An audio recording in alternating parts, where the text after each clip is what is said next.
Brian dan Sally mengenyam pendidikan yang baik. Mereka bertemu dan akhirnya menikah. Mereka memiliki pekerjaan yang baik. Brian memiliki jabatan tinggi di sebuah perusahaan multinasional, berpenghasilan besar, mendapat fasilitas dari kantor berupa mobil dan rumah. Mereka sangat menikmati hidup. Sering nongkrong bersama di coffee shop sepulang kantor, nonton di bioskop, mampu membeli baju dan tas yang matching, dan pergi berlibur sesekali. Tapi, kenyataan sebenarnya tidaklah demikian. Utang kartu kredit mereka terus menumpuk tak berujung. Setiap akhir bulan merasa kehabisan uang. Mereka memiliki barang-barang bagus, tetapi tabungan masa depan kacau balau. Brian dengan mudah membeli ini, tapi bukan ini. Tabungan 100 juta pun rasanya masih jauh sekali. Sudah kerja lebih dari 10 tahun, tapi belum sanggup membeli rumah sendiri. Masih tinggal di rumah milik kantor dan mengendarai mobil milik kantor. Tanpa disadari, keluarga ini menggali lubang kemiskinan. Keuangan mereka hanya cukup untuk membiayai kehidupan keluarga saat ini. Mereka harus terus bekerja untuk menghasilkan uang. Pertanyaan yang paling ditakutkan adalah bagaimana jika mereka sudah tua, kemampuan bekerja sudah menurun, atau salah satu anggota keluarga terdiagnosa penyakit serius yang membutuhkan biaya yang sangat besar. Apakah kehidupan Brian dan Sally mencerminkan kehidupan Anda? Apakah saat ini Anda memiliki penghasilan, tetapi sebelum akhir bulan sudah merasa kehabisan uang? Memiliki hutang berkepanjangan yang tidak ada habisnya? Memiliki barang-barang bagus, tetapi khawatir karena tidak punya tabungan? Memiliki hidup yang berkecukupan, tetapi khawatir tidak mampu menyekolahkan anak-anak dengan baik? Memiliki rumah tinggal, tetapi berkemungkinan besar harus menjual rumah bagus ini karena tidak punya dana pensiun?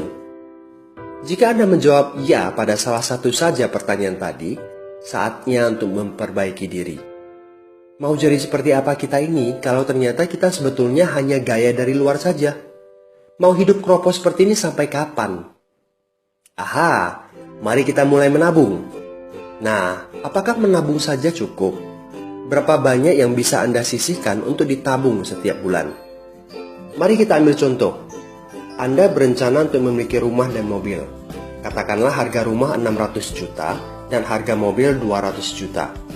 Jika Anda mampu menabung 5 juta per bulan, Anda membutuhkan 13 tahun untuk mendapatkan angka 800 juta. Masalahnya, inflasi membuat harga rumah dan mobil melambung tinggi. 800 juta akan menjadi 2,7 miliar 13 tahun kemudian. Jika kita asumsikan rata-rata kenaikan barang 10% per tahun. Ini masih soal impian untuk membeli rumah dan mobil. Padahal, masih banyak kebutuhan lain yang perlu dipersiapkan jika ingin hidup lebih baik. Bagaimana dengan persiapan dana hari tua? Agar di saat tua dan tidak sanggup bekerja lagi, Anda punya tabungan yang cukup untuk kebutuhan sehari-hari. Asuransi untuk keluarga? Dana pendidikan untuk anak-anak? Dana tak terduga untuk keperluan dadakan jika dibutuhkan, seperti keluarga sakit, dan lain-lain. Artinya, Anda perlu lebih banyak uang untuk ditabung. Bayangkan jika satu bulan Anda hanya bisa menabung kurang dari 5 juta. Sudah jelas, jika langkah Anda hanyalah menabung, Anda seperti sedang menggali lubang kemiskinan. Hal utama yang perlu Anda lakukan adalah meningkatkan penghasilan Anda.